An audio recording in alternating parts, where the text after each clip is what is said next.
Buenas tardes. Acabamos de ver el documental Verde como el oro. Ahora seguimos con el conversatorio donde nos acompañará Isabela Bernal, Felipe Macía y Juan Gonzalo Marín, con quienes tendremos una conversación alrededor del documental y también estaremos abiertos a sus preguntas y comentarios. Les presento a Isabela. Ella reúne sus intereses en la economía y la naturaleza para construir historias sobre las relaciones del hombre con la tierra. Estudió comunicación social en la Universidad Javeriana y completó su maestría en paz, conflicto y desarrollo en la Universidad de Bradford, Reino Unido. Trabajó en la producción del documental La Paz, ganador del premio del público en el Festival Fixi de Cartagena en el 2019, y en el 2018 fue nominada como finalista al premio de periodismo latinoamericano Gabriel García Márquez con el documental El Naya, la ruta oculta de la cocaína en Colombia. Bienvenida, Isabela, ¿cómo estás? Hola Ángela, muchas gracias. Bien. Bueno, también tenemos a Felipe Macía, nos acompaña el productor. Él ha trabajado como diseñador en restauración ecológica, es ambientalista, productor y director. Desde el 2017 ha producido y codirigido 7 cortometrajes que se han enfocado en la Colombia rural, y su último cortometraje, El último molino, se estrenó en el Festival de Cine de Camden y fue seleccionado en el programa de Hot Docs y en el Fixi del 2020. También está Juan Gonzalo Marín, quien vive en Jericó hace 4 años, es líder de la Mesa Ambiental de Jericó, está en pro de la defensa del territorio y es quien representa la voz de la comunidad en el relato local de este proyecto minero. Juan es profesor e investigador en temas ambientales y rurales desde hace más de 15 años en el Departamento de Ciencias Sociales de la Universidad de Antioquia. Bienvenidos. Muchas gracias, Ángela, y bueno, saludos a todos los que se sintonizan. Muchas gracias por estar. Entonces, a mí me gustaría iniciar preguntándoles sobre el nombre del documental, Verde como el oro, porque pues finalmente termina llamándose así, sí, el documental. ¿De dónde viene el nombre? Empieza Isa. Bueno, Verde como el oro nace, digamos, de la idea de tratar de quitar ese estigma que se tiene de que el oro es el problema, ¿no? De que el oro y los minerales de la tierra son como el problema a veces de las desgracias de algunas comunidades. Es decir, el oro es además un mineral importantísimo que permite que las tierras del suroeste antioqueño sean tan fértiles. Entonces se podría decir que ese oro es el mismo que le da el verdor a esa tierra, ¿no es cierto? Y nace, digamos, de querer como exponer así y digamos, desestigmatizar esa idea que se tiene de que el oro y los minerales son los que terminan siendo, digamos, los causantes de los problemas en ciertos territorios. El problema no es el oro, ¿no? El problema no es el cobre, al revés, ¿no? El oro y el oro y el cobre son los minerales que permiten que esas tierras sean fértiles, ¿no? Y nace de ahí. Sí, y para agregar, bueno, ya yo creo que el nombre además tiene como muchas lecturas también. Comenta también sobre, pues obviamente el oro tiene como un valor per se y es como por cómo luce un color. Obviamente se usan ciertas funcionalidades y también cómo le otorgamos valor a esto, a cómo lucen los metales preciosos. Y también hay como un dato curioso, un poquito técnico, que es cuando cuando el oro tiene cobre, que en este caso el proyecto en el suroeste en su gran mayoría es cobre, muestra unos tintes verdes también. Entonces hicimos como toda esta recolección y también nos tocaba decidir y por ahí nos vemos. Listo. Quisiera saber cómo fue el proceso de investigación de todo este proyecto. ¿Cuánto tiempo se tardó? ¿Cuánto tiempo estuvieron visitando la zona? Digamos, como todo este asunto, ¿cómo surge?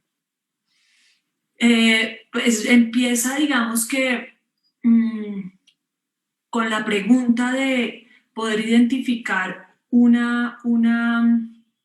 sujeto eh, que nos permitiera hablar de un tema y hablar de una historia de minería de manera distinta, ¿cierto? Ahí nace como la primera inquietud y fue como, vamos a hablar de una historia de minería en Colombia y en el mundo, se habla de proyectos de minería y que están mal, pero ¿cómo hacemos para contarle a la gente que particularmente en este lugar está peor que en los otros, ¿sí?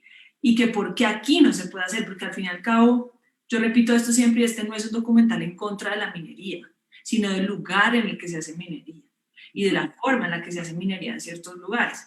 Entonces empezamos en esa búsqueda de identificar ese sujeto y encontramos primero, digamos que navegamos hacia el lado de unas especies, otras especies, entonces estaba el puma, estaba el águila crestada, que son especies sombrilla, y especie sombrilla pues quiere decir que son estas especies que mantienen, ¿no?, el ecosistema en equilibrio y hacen que la vida de las otras especies que estén en la parte de abajo se mantengan en equilibrio, ¿no? Y ahí identificamos con ayuda de biólogos y de personas en el territorio estas tres especies y nos decidimos, digamos, en principio explorar más el oso andino, porque el oso andino es un mamífero que nos representa como región, como latinoamericanos, en el sentido en que este animal camina por 7 países latinoamericanos y es el único oso de gran tamaño que tenemos. Entonces, digamos que en ese sentido no era un tema que nos competiera solamente a nosotros como colombianos,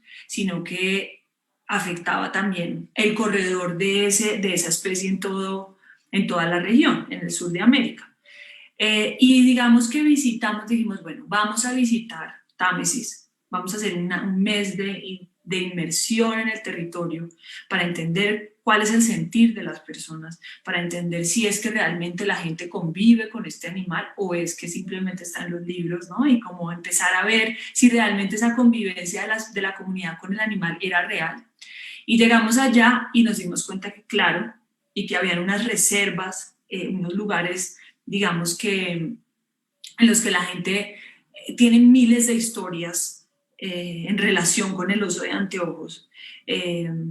Y nos dimos cuenta que además esta era una población, una comunidad que anteriormente había sido cazadora de ese animal y que hoy era protectora del animal, ¿no? Y que 10 años atrás muchos tenían sus escopetas guardadas en el closet, pero lo habían guardado, ya digamos no se usan esas escopetas, que es lo que se cuenta al principio, porque se habían decidido, digamos, en proteger el animal, y no solamente el animal, sino el territorio.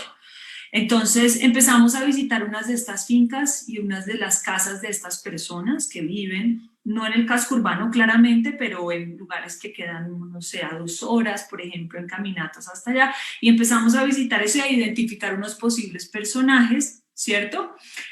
Y en ese camino pues fuimos encontrando otros personajes que nos fueron alimentando la investigación, pero ese mes de inmersión fue clave, porque en ese mes de inmersión primero confirmamos nuestras teorías y segundo empezamos a encontrar ya personajes que podían ser nuestros potenciales o protagonistas o voces, porque el documental se cuenta sobre todo a través de las voces de las personas, que fue una de las intenciones desde el principio, y por eso digamos que podemos hablar de esto en la siguiente pregunta más adelante, pero de ahí viene digamos la idea de la forma y el estilo también cinematográfico, ¿no es cierto? Como no es el reportero poniendo el micrófono, sino que es las mismas personas, digamos que conversando y dando una visión de lo que es el territorio. ¿Y cuánto tiempo se tardó cada etapa de la producción? ¿Cuánto tiempo estuvieron, además de la investigación, ya rodando después? ¿Cuánto fue como, digamos, en totalidad? Feli, ¿quieres responder esta? Dale, sí, nosotros empezamos con la idea, como primera conversación, fue más o menos como en septiembre, la investigación fue hacia noviembre, que estuvimos un mes, luego rodamos en abril y bueno, terminamos hace una semana. Yo quería agregar solo como 2 cositas de la investigación. Pues estuvo toda la investigación, obviamente, de historia, ¿no? De qué vehículo narrativo nos permitía entrar, ¿sí? Que es un poco lo que cuenta Isa.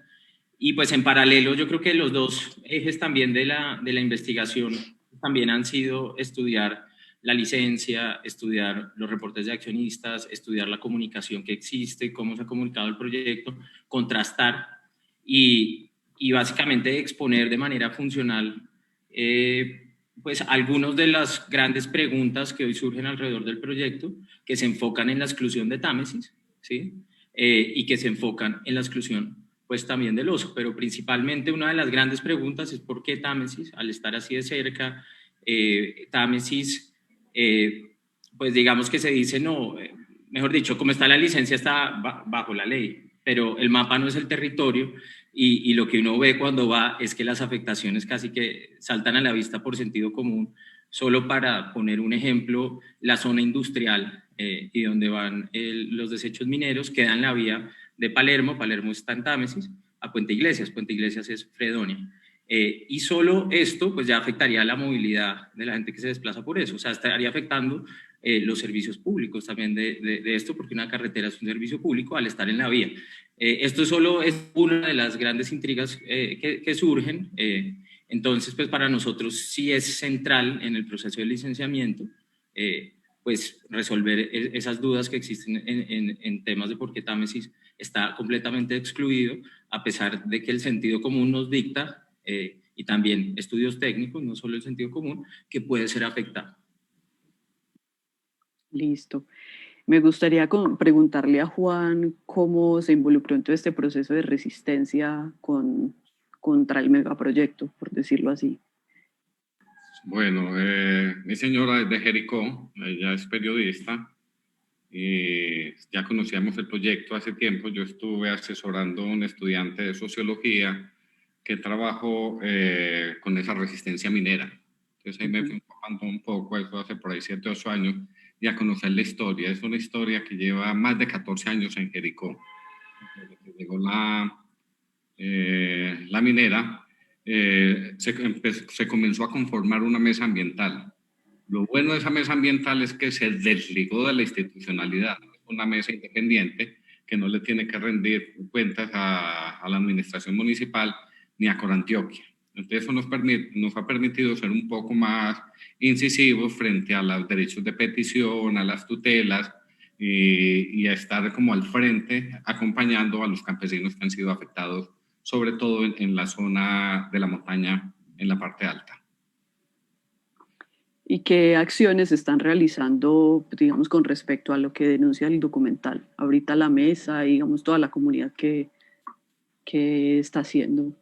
Bueno, en este momento, bueno, desde un inicio lo primero que se hizo fue, hablando así un poco coloquialmente, se empapeló el pueblo. Hace por ahí 10, 11 años, que por ahí todavía hay mucha banderita que dice sí al agua, no a la mina, sí al agua, no al oro. Pues eso fue un movimiento bastante grande porque el pueblo, sobre todo Jericó, acompañó mucho.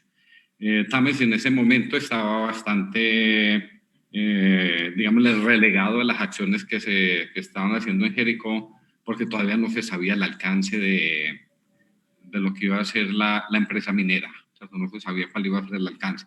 Pasamos, por ejemplo, de Jericó, de un municipio, a hablar del suroeste antioqueño, porque es que ahí lo dijeron, va a ser un distrito minero, y lo primero que dice el centro de ese distrito minero va a ser Jericó, y entonces va a haber afectaciones desde Támesis, Andes, Ciudad Bolívar, Jardín, Pueblo Rico, Tarso, en fin, pues el suroeste es grande y se comienza a convertir como en un sujeto de protección, el suroeste como tal. Ya la mesa ambiental, digámosle que se ha construido alianzas con Alianza Suroeste, con Biosuroeste, porque aquí hay una unión de gente que tiene mucho dinero y campesinos que tienen su tierrita.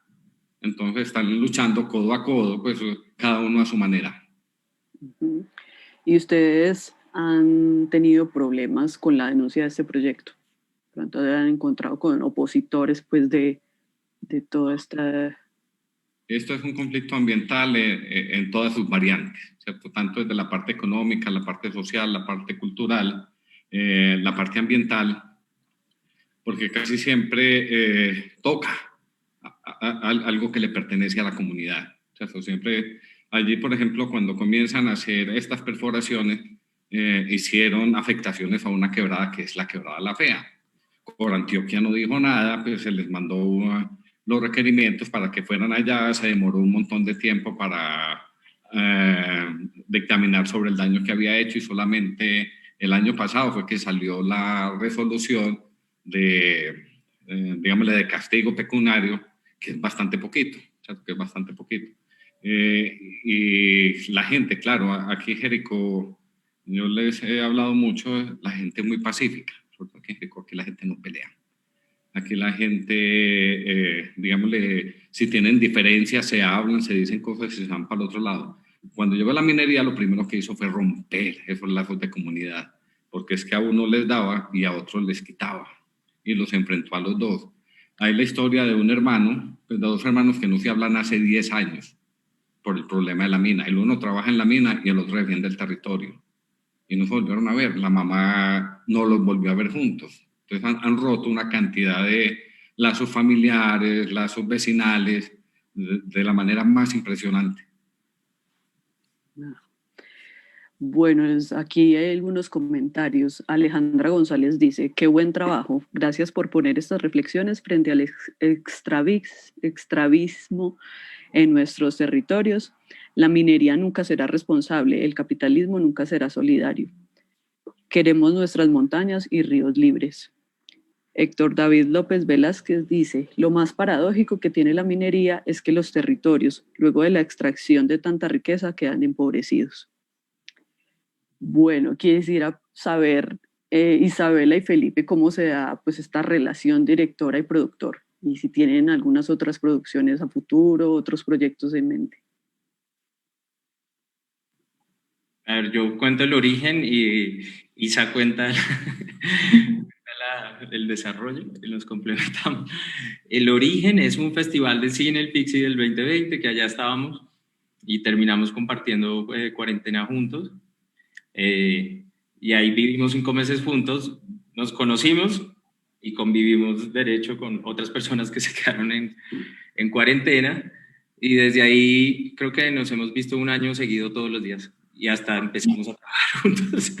Entonces estamos, mejor dicho, le hemos sacado el jugo a este año en términos de la relación, y yo creo que en general relación director-productor, creo que pues obviamente todo proyecto tiene sus momentos en que la comunicación necesita mejorar o así, pero yo creo que en general hemos estado muy, muy cercanos, creo que muy multitasking también, como que Isa ha apoyado un montón la producción también desde el inicio, yo me he metido en partes como de la escritura, entonces hemos como, hecho yo creo que un muy buen equipo. Ha sido intenso porque hacer esto es intenso por definición, y no está exento, cualquier proyecto que uno haga no está exento de estreses y cosas, pero todo eso es parte de la vida, los aprendizajes y del fluir, y creo que nuestro momento grande de cosecha va a ser hoy en la Cinemateca de Bogotá, que veamos todo esto con audio 5.1, los invitados, ahí yo pronostico lágrimas. Y Sí. el equipo, así sigue. No, total, iba a decir que sí, que esto además pasó de una forma como muy orgánica, es decir, encontramos un tema con el que resonábamos los dos, porque creo que tenemos temas con los que resonamos los dos, como el cuidado del medio ambiente. Creo que eso es una cosa que nos interesa a los dos, y desde ahí nos conectamos, nos interesa eso, nos interesa el alimento, nos interesa la protección de los bosques, ¿no? O sea, son muchos temas que desde ahí, mejor dicho, esa conversación se tenía que dar, ¿no? Ya toda esa parte dio por sentada. El tema no lo teníamos que discutir, había muchas cosas con las que de manera orgánica nos conectábamos. Era como, esto es lo que hay que hacer, así, así, ¿sabes? Y entonces esa relación yo creo que fue muy importante. Sí, creo que eso fue como lo que nos llevó a trabajar además de forma tan rápida, porque si uno se pone a pensar en el tiempo, el rodaje fue en marzo, abril, y fue en tiempo récord hacer todo esto, no solamente la producción, la postproducción, sino la campaña detrás del documental, porque esto, que ahí también siento que nos complementamos muy bien, y fue digamos, yo viniendo digamos, de mi pasado, de mi trabajo como periodista, y Feli con todo su conocimiento en medio ambiente y todo el trabajo que ha hecho y su experiencia haciendo otros documentales.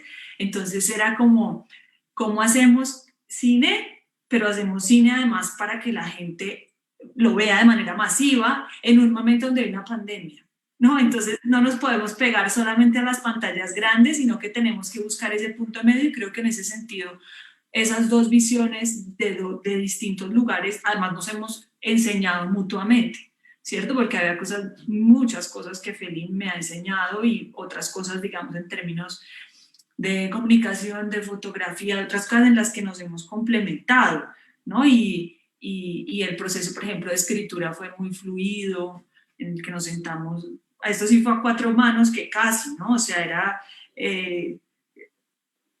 sí, como cadáver exquisito en algunos momentos también, como agárralo tú, bótamelo, sí, y así lo fuimos construyendo. Pero sí, ha sido como, creo que de manera muy orgánica y como muy afortunados los dos de haber hecho como ese clic. Y el equipo de producción en el rodaje, ¿cómo estuvo conformado? Porque pues digamos, ya esto no es como un set, sino que ya es otras condiciones. Entonces, ¿cómo fue ahí esa parte? Mira, realmente fue como pasó entre Felipe y yo, fue lo como pasó con el resto del equipo, entre amigos. Fue una muy buena onda en realidad, porque nosotros inicialmente nos fuimos para allá un mes sin tener fondos y sin tener, digamos, el apoyo que luego recibimos del Pulitzer Center, que fue muy importante porque fue ese primer apoyo económico que nos permitió hacer el viaje de producción y luego ya, digamos, volverlo un documental.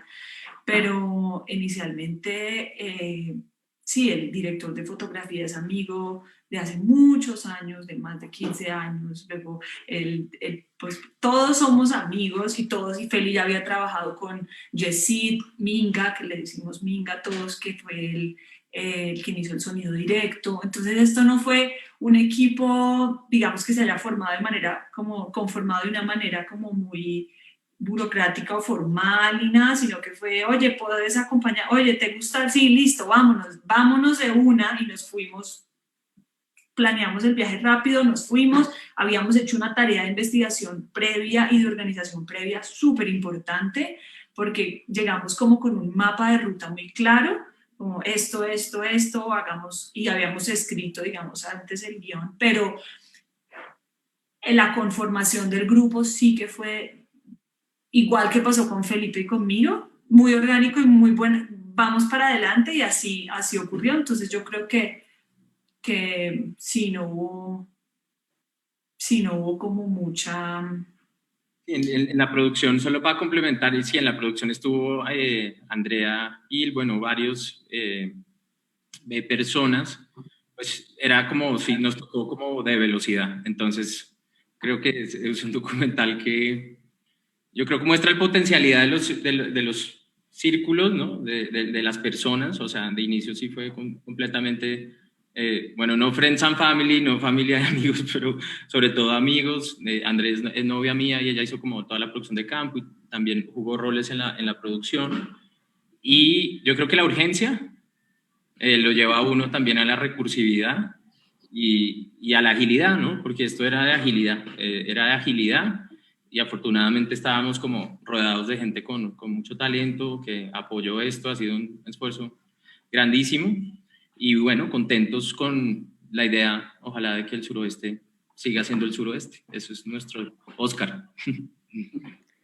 Y experiencias del rodaje, de pronto hubo momentos de crisis, dificultades en este espacio, pues que, como decía ahorita, como no es, digamos, un set, sino que ya es un lugar natural, que es un clima diferente, como alguna experiencia de pronto para contar sobre este momento de la producción, pues, el rodaje. Y a ver, bueno, y se hizo silencio, estamos aquí, mira. Yo lo cuento rápido, pero yo creo que la producción, yo creo que acabó una virtud y fue algo muy chévere. Creo que tuvimos un muy buen desarrollo de historia antes. O sea, nosotros tuvimos una buena investigación, llenamos todos estos vidrios de post-its y empezamos a ver como los mensajes claves y cómo esto se podía ir ligando con lo que habíamos visto, ¿no? Porque obviamente, como a escribir esa sinopsis, hicimos un inventario de todo lo que vimos, desde cosas visuales, paisajes. Isa contribuyó muchas referencias visuales. Entonces, el desarrollo de la historia estuvo muy organizado y ya cuando escribimos la primera sinopsis, con lo que vimos, dijimos, listo, de lo que vimos, acá hay una historia que puede ser de unos antiguos cazadores, y el oso, y después fuimos a escribir un guión.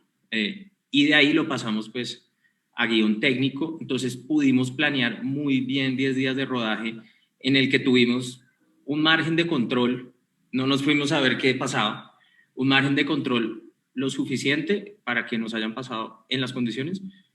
Creo que fue un rodaje muy fluido. La postproducción sí tuvimos 1000 problemas, pero no sé, Isa, si quieres complementar.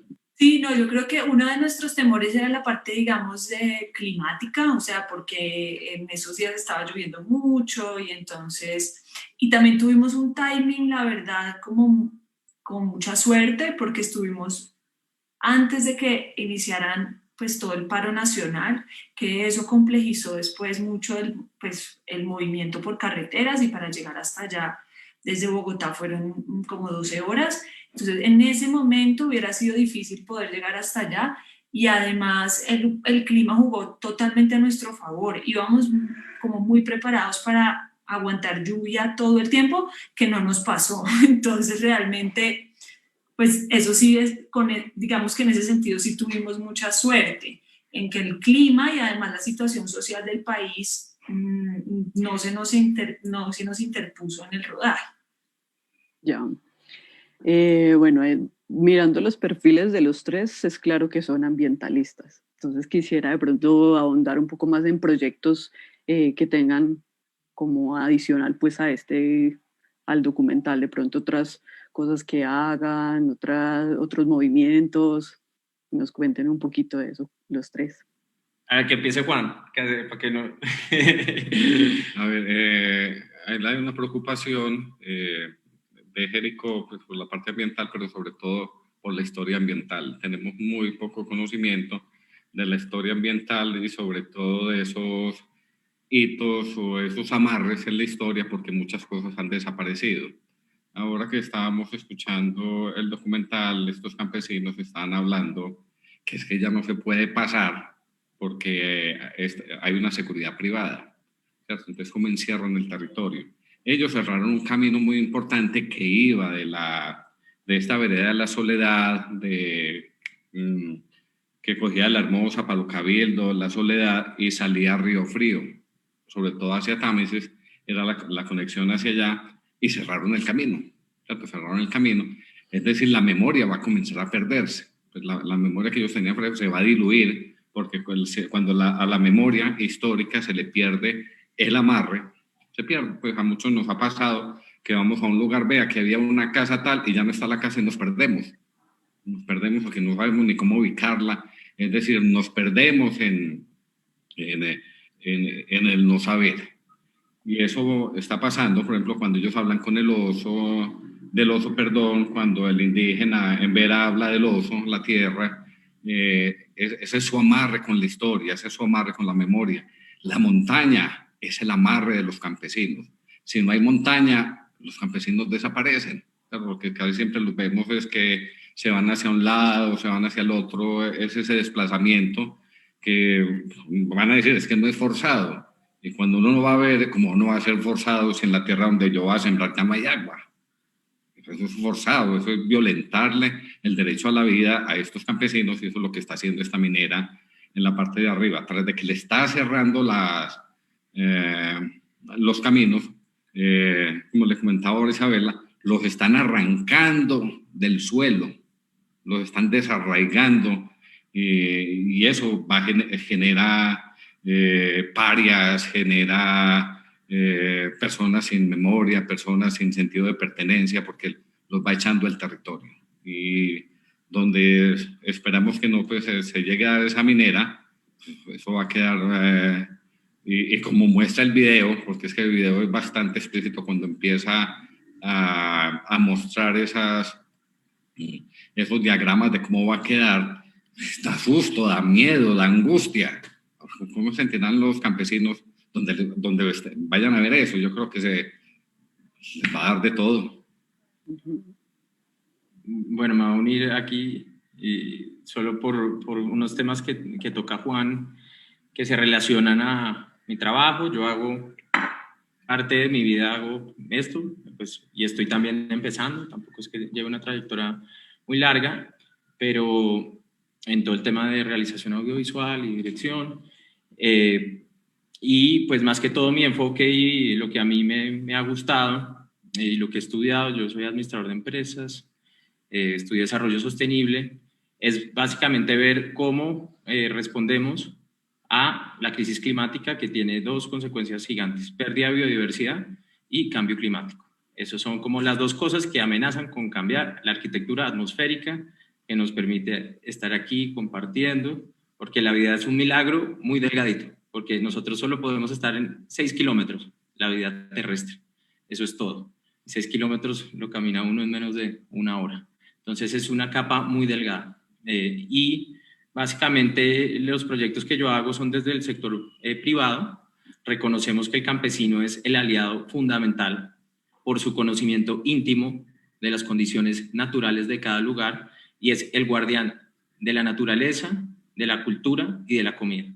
Entonces nosotros empoderamos a ese guardián de la naturaleza para que los campesinos sigan existiendo, y no solo que sigan existiendo, sino que con su conocimiento empiecen a restaurar bosques, empiecen a hacer agricultura orgánica y empiecen a cuidar la biodiversidad y empiecen a generar paisajes que empiecen a conservar y a retener también carbono. Entonces, en los proyectos que yo he estado, tenemos proyectos en Tumaco, con cacaos especiales, allá hay asociaciones de, no sé, más de 200 familias, tenemos proyectos en el medio Atrato por Bojayá, en el que estamos cuidando la selva húmeda del Chocó con extracción de palmito y azaí para proteger el bosque de la tala. En Montes de María tenemos proyectos como con 250 familias para proteger el bosque secotropical. Entonces yo básicamente estoy desde lo empresarial, generando proyectos que restauren la vida, y el sujeto es los campesinos, y luego esta parte también que me apasiona mucho, que ya es personal, de cómo contar todas estas historias de la ruralidad para cambiar la visión del mundo, porque es que no solo es solucionar el problema técnico, es como esto es una evolución cultural, básicamente, y tenemos que empezar a plantearlo como una evolución cultural para que el problema empiece a resolverse y no excedamos los límites de la tierra. Bueno, dale. Felipe, que es que me llamó la atención lo que él dijo allí, lo último, cuando el campesino que estaba en el documental antes cazaba osos, ahora los protege. Eso es un cambio bastante importante que se puede dar desde el campesino, desde el campo, desde el espacio que se tiene allí, que es lo que no puede hacer el minero. El minero no puede, digamos, devolver porque todo se lo lleva. Ahí está. Total. Y yo creo que me uno como a los comentarios de los dos, y digamos, sí, en mi trabajo lo que he hecho es también como contar cómo, sobre todo las plantas domesticadas y los monocultivos, terminan construyendo o pues creando como un desplazamiento no forzado, que era lo que hablábamos esta mañana nosotros, y es lo mismo que ocurre con las mineras, ¿no? Entonces terminan, digamos, ocurriendo que las personas que trabajan en los monocultivos, en las mineras, terminan teniendo vidas campamentarias, vidas solitarias, vidas fragmentadas, ¿no? A cambio, digamos, de un reconocimiento económico que promete un futuro, una mejor vida, ¿no? Entonces, en ese sentido, esa ha sido, digamos, una de mis líneas de trabajo en historias que he hecho aquí con los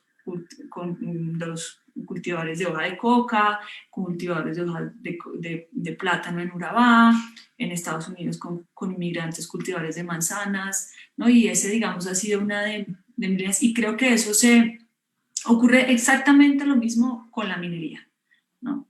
Es ese desplazamiento no forzado. Y lo que hablábamos esta mañana con Juan es el desarraigo que entonces eso crea en las personas, ¿no? Es lo que hablábamos de personas arrancadas de la tierra. Entonces yo creo que ahí, digamos, los tres tenemos eso en común y cada uno en su trabajo pues lo hace desde diferentes lugares, que también hace, digamos, lo interesante entre Felipe y yo es eso, es como hacemos cosas diferentes también, pero nos juntamos en este momento, en este proyecto, ¿no? Entonces es como también traer todo ese conocimiento individual y ponerlo ahí, que fue creo que lo que pasó en este documental. Creo Bueno, que es hay mucho, yo creo que hay como, sí, somos muy interdisciplinarios en ese sentido. Yo solo quería hacer una reflexión muy rápida y pasamos a la pregunta de esta discusión, pues, que presentando nuestros otros trabajos surge, y es que desde la historia económica, ¿sí? Se ha definido que los cambios en la historia, mercantilismo, capitalismo, son, voy a hablar un poquito técnico y ya lo hablo normal, es por las relaciones de producción, o sea, la economía, nuestra manera de producir, de relacionarnos en la economía, es lo que determina los valores de la sociedad.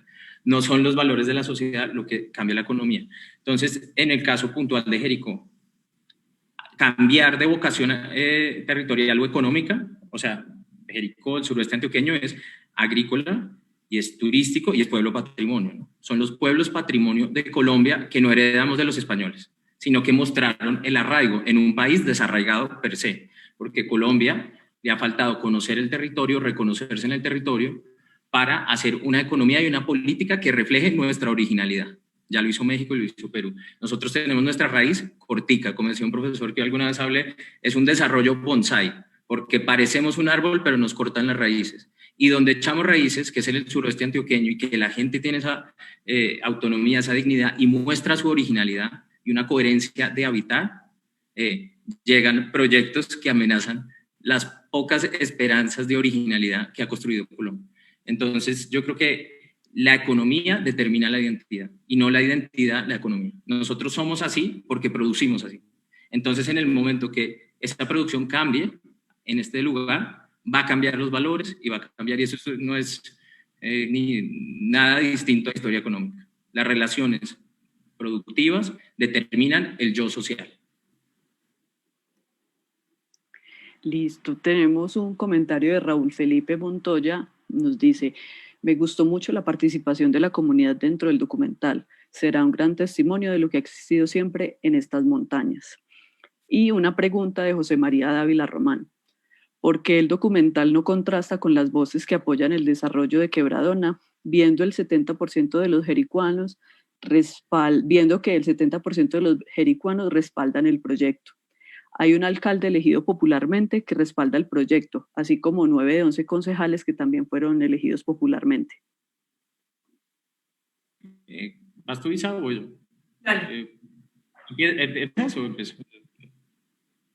Bueno, si quieren, sí, el documental, digamos que hay una parte de las voces en las cuevas que recopilan de una manera muy rápida la promesa de desarrollo de Anglo Gold o de la empresa. Entonces, básicamente, la promesa de desarrollo es pagar 6 billones de impuestos en 21 años.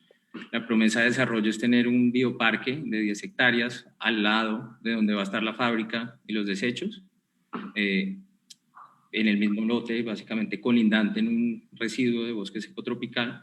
La promesa de desarrollo es 42 millones de dólares, 2 millones de dólares anuales en la fundación para proyectos de desarrollo, hospitales, colegios, universidades.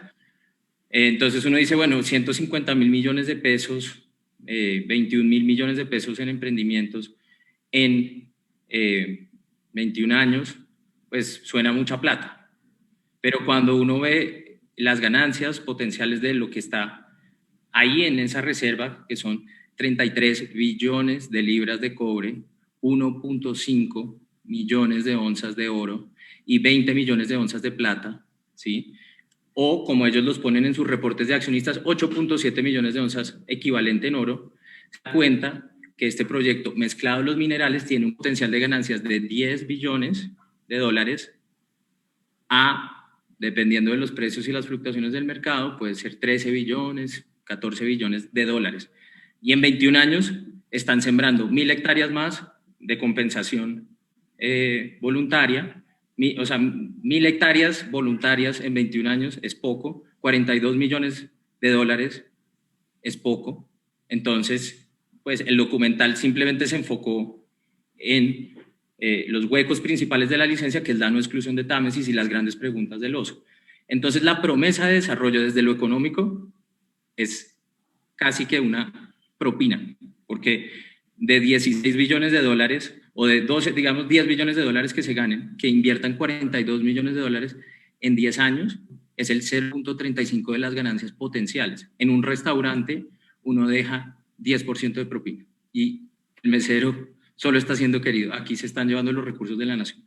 Entonces vemos grandes falencias en que esto realmente se convierta en desarrollo y más bien creemos que el desarrollo sí lo va a traer la agricultura y sí lo va a traer el turismo. Y más bien pensamos que esto va a ir en detrimento del desarrollo porque se concentrarán los ingresos en una empresa que decidirá a quién apoya y a quién no. Mientras que el turismo y la agricultura da para todo el mundo y nos parece un modelo que va con lo que históricamente ha sido el suroeste, que ningún plan de desarrollo del suroeste en toda su historia, hasta que llegó la empresa, han concebido la minería como una opción para generar riqueza para sus habitantes. Eso ha sido más bien incrustado. Entonces, yo creo que podemos ampliar la discusión y creo que hay 1000 cosas para reflexionar. El documental tuvo básicamente ese enfoque y el enfoque era Támesis, que son los excluidos. Entonces, no hay nada en Jericó. Sí, exacto. Yo iba, creo que a clarificar eso al final porque entonces, como para responder la pregunta, que es el documental, ¿por qué no contrasta con las voces que apoyan a Quebradona? Y es básicamente porque nosotros nos interesaban, eran los excluidos, ¿cierto? Sobre todo ese municipio que estando tan cerca no ha sido incluido, ¿cierto? Entonces, no quiero como que no se responda la pregunta.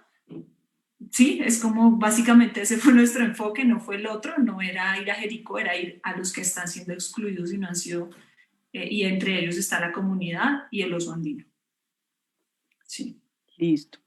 Me gustaría hablar un poquito de la fotografía, porque es claro pues, que aprovecha como todo el potencial del espacio, entonces quisiera saber como que, digamos, cómo se habló del tema, qué directrices se dieron, o cómo se manejó pues la fotografía contrastando con el espacio y con este tema, que pues es muy serio y que, o sea, es como esas dos imágenes, ¿no? La belleza del suroeste y también el tema serio que se habla ahí. Esa fue, digamos, yo creo que uno de los principales puntos de partida. Yo soy fotógrafa y digamos que desde el principio fue, no vamos a hacer talking heads, no vamos a ponerle la cámara a nadie en la cara, vamos a propiciar unas conversaciones para que esas conversaciones van a ser, digamos, nuestro contenido más potente, pero primero necesitamos que la gente se enamore del lugar. ¿Cómo enamoramos al espectador de un lugar y después le decimos está en peligro, ¿no? Entonces la fotografía básicamente que quiso fue, pues estamos muy inspirados en paisajes, digamos, observacionales, en cineastas que lo que hacen es cinema verité, por ejemplo. Entonces toda la forma, la estética del documental se inspira en eso. El sonido, lo mismo, el sonido se inspira en un movimiento de John Cage que se llama Found Sound, sonidos encontrados, y era construir pistas sonoras y música solamente a partir de los sonidos encontrados en ese lugar. Aquí no hay, digamos, una música traída de otro lado, por lo mismo el final es ese, ¿no? Es una canción que se canta a capela que ocurre en ese lugar donde además se oye el sonido del machete, de la raíz, de la racacha arrancándose. Esa era nuestra intención, transportar a las personas a ese lugar, transportarlas a la riqueza del paisaje de niebla y poder enamorarlos y que a través de lo que las mismas personas dijeran se revelara el peligro de ese lugar. Acá también quisimos evadir completamente discursos políticos, que no se sintiera que entonces estaba la mano del realizador diciéndole direccionando la atención, sino que claramente tenemos una posición, es decir, eso nadie lo va a negar, ¿sí? Pero sí queríamos que la gente hablara por sí misma y que a través de esas conversaciones nosotros fuéramos construyendo la historia. Entonces, claro, nosotros fuimos con un guión, pero al final de cuentas ese guión lo dio la gente y ese guión lo construimos a partir del relato de las personas. Entonces aquí no era una pregunta direccionada a poder extraer una información, ¿sí? Sino tratar de... Por eso la labor de investigación, nuevamente digo, fue tan importante, porque nos vinimos a Bogotá con un montón de cosas escuchadas, ¿sí? Y dijimos, ok, acá hay unos temas importantes. Entonces, a través de esos temas vamos a tratar de construir una historia, ¿no? Y sí, claramente esto estuvo en principio, muy sinceramente, yo tenía muchísimo temor de que la fotografía fuera a ser un impedimento, pero también decidimos como darnos saltar hacia el vacío, en el sentido en que pues estamos acostumbradas a unas audiencias que consumen rápido, que están, digamos, acostumbradas a ver escenas mucho más picadas, nuestros planos largos observacionales, pero la intención era también que las personas pudieran sentirse más cerca de la voz sin estar físicamente cerca. ¿Cierto? Que genera ese efecto y es estás lejos, pero al mismo tiempo tienes toda la atención, porque tienes dos personas de espaldas, pero estás desconcentrado en la voz y en lo que están diciendo, no en el gesto, no en el movimiento, no en la acción, ¿sí? Entonces yo creo que sin duda todas estas, digamos, todas estas decisiones estéticas y formales estaban y tenían una intención muy clara, y una intención muy clara también en el sentido de no ponerle el foco a un sujeto, sino a una comunidad, en que estamos hablando de una comunidad, que no es como un personaje, pues sí hay un personaje que claramente nos va guiando a través de los otros, pero no era como decir, este es el protagonista, sino es todas estas personas están hablando y el protagonista es la comunidad. Entonces sí creo que la fotografía sí que tuvo esa intención desde el principio, como contar eso. Bueno, y sobre el circuito de exhibición, ¿dónde se estará presentando el documental? Los que no lo alcanzaron a ver, ¿dónde lo pueden ver? ¿Estará en festivales? Feli, ¿tú o yo? Dale, dale. El documental pues va a presentar esta noche en la Cinemateca, se presenta mañana y el miércoles también aquí de manera presencial. De Bogotá, sí. Luego vamos a tener unas proyecciones en el suroeste antioqueño que para nosotros es fundamental también.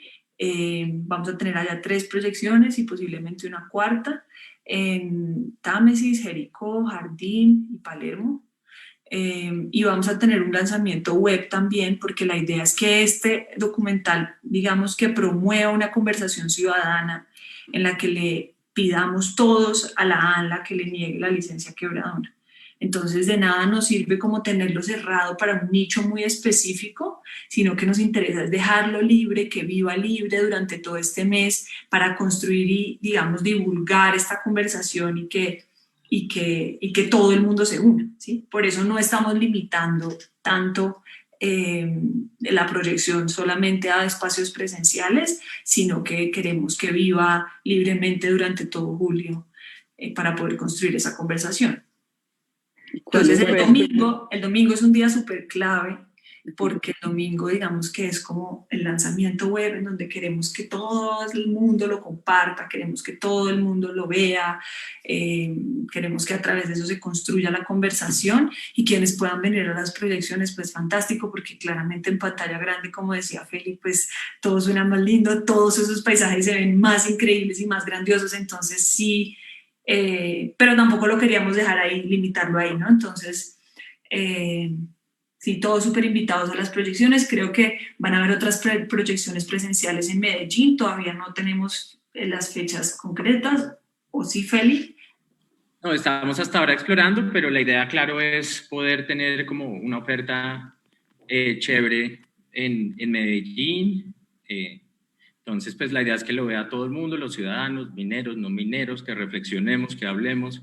A los mineros que están aquí, pues también, nada, invitarlos. O sea, esto no es nunca nada personal, es una reflexión que se da desde la ciudadanía preocupada por la tierra, por nuestro futuro, por el ambiente, por la tierra, y en ese sentido creo que es una invitación a conversar.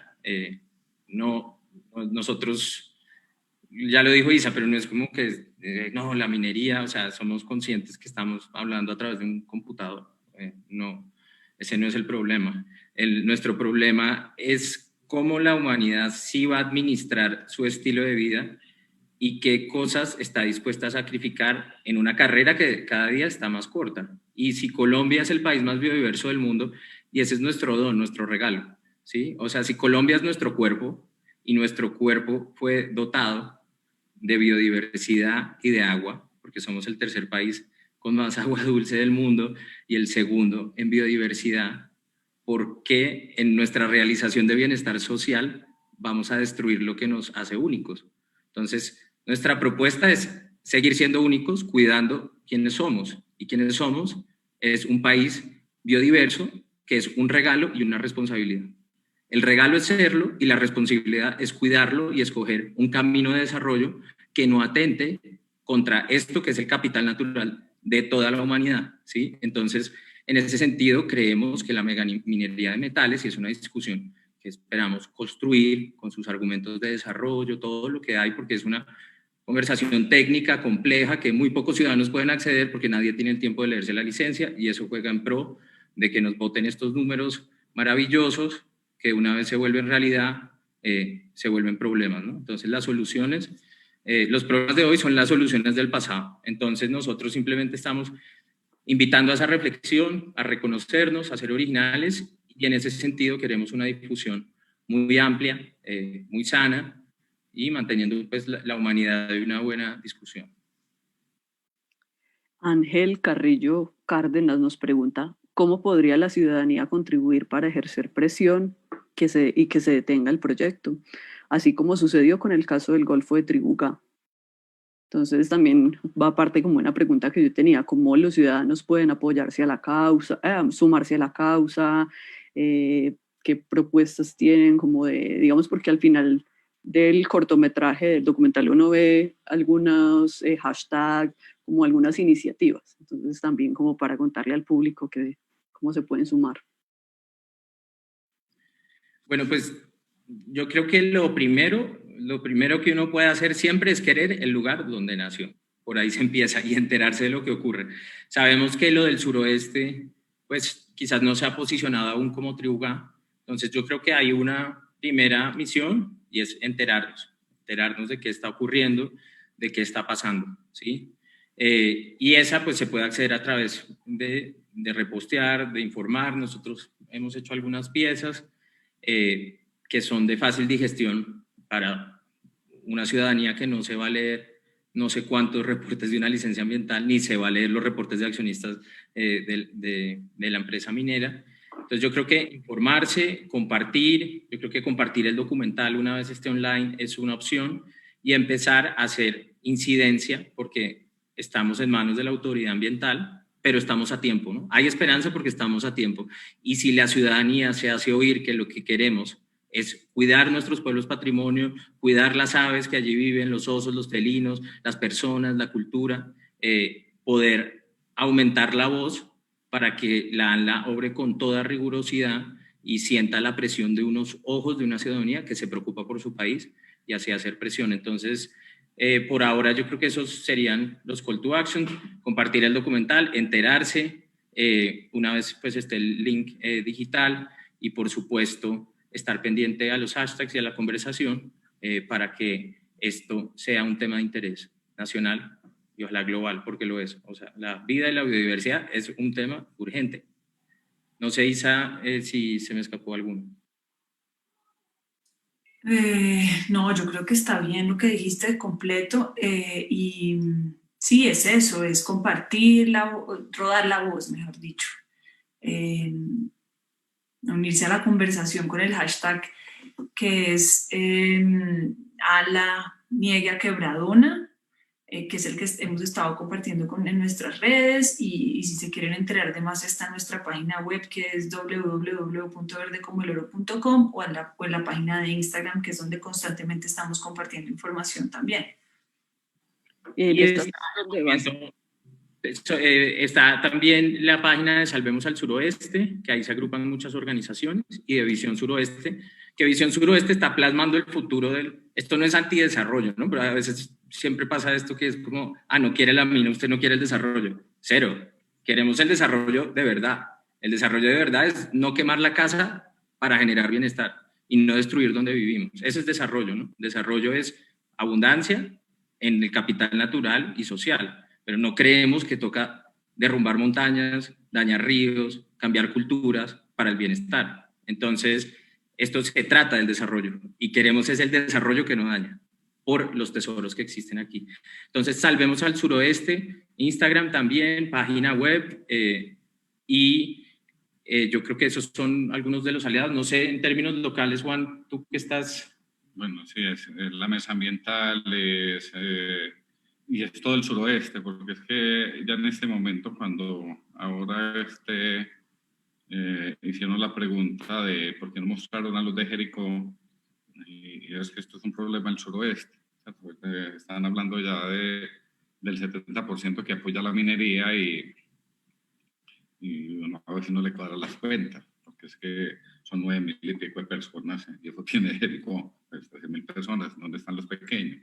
Y entonces es como tratar de informarse bien, porque ya sabemos que esos mitos del desarrollo pues esconden atrocidades que hay que hacer visibles y apoyar desde ahí. A veces se hacen ciertas rifas, ahí está el periódico Despierta Jericó, que sale cada mes, está en la web, se puede buscar por Despierta Jericó, y hay una cantidad de personas que escriben no solamente de Jericó del suroeste, sino de Antioquia y de Colombia. Muchas gracias, ¿no? Entonces, en www.verdecomoeloro, por ejemplo, ahí es donde va a estar el corto o el documental, o donde va a estar para verse. Sí, va a estar ahí. Vamos ahí a tener un link para que lo compartan. Y va a estar, digamos, en las plataformas de nuestros aliados, que son France 24, Mutante.org, Dos Latinas, todos, digamos, los medios aliados que nos están apoyando lo van a compartir, pero va a estar, si quieren ingresar y encontrarlo facilito, ahí lo van a ver, y muy fácil de compartir en realidad, pues un link de YouTube. Entonces, sí. Va a estar de acceso gratuito todo el mes, entonces también eso, para que lo vayan y lo compartan.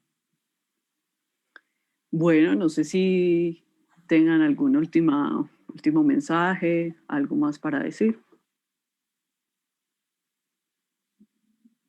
¿No? Bueno, yo creo que dar las gracias. Estamos todos viendo la virtualidad implicada de leer en miniatura. Pero no, pues por mi parte yo creo que muy emocionados también con esto que empieza.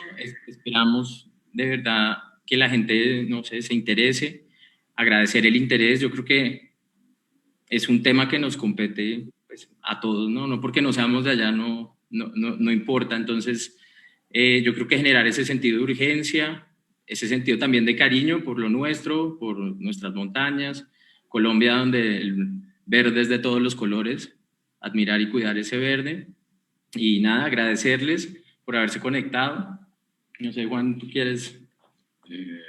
No, de todas maneras, muchas gracias a ustedes, a Isabela, a Felipe y a todos los que estuvieron en ese video. Pues eso de alguna manera hace sentirse uno acompañado, pues que uno no está solo en esta lucha, y que posiblemente va a venir mucha gente alrededor de ellos que van a ver el video, que van a alcanzar a sentir esa preocupación, y posiblemente esto va a sumar, porque en última instancia no es solamente una mina, sino es la vida misma en el planeta, y sí, muchas gracias. Solo para agregar una cosita ahí, o sea, una opción de desarrollo de Colombia es toda la cordillera, o sea, nuestras cordilleras están llenas de minerales. Y esto es el inicio de un plan para que Colombia base sus ingresos del Estado en los minerales, en la minería, en los Andes tropicales. Entonces, no va a ser el último, ni tampoco es el primero, pero ojalá logremos proteger nuestros Andes tropicales y que Colombia conserve su riqueza. Bueno, Isabela, Felipe, Juan, muchas gracias. Muy interesante todo lo que conversamos, muy interesante este documental. Pronto, para los que no lo han visto, ya saben que va a estar colgado durante un mes en www.verdecomoeloro.com. Va a estar muy fácil para compartir, para activar un poco este mensaje. Y bueno, no, agradecerles a todos los que estuvieron conectados y nos vemos en la próxima. Muchas gracias. Gracias por el espacio, gracias a todos por escucharnos y ver el documental. Gracias. Chao.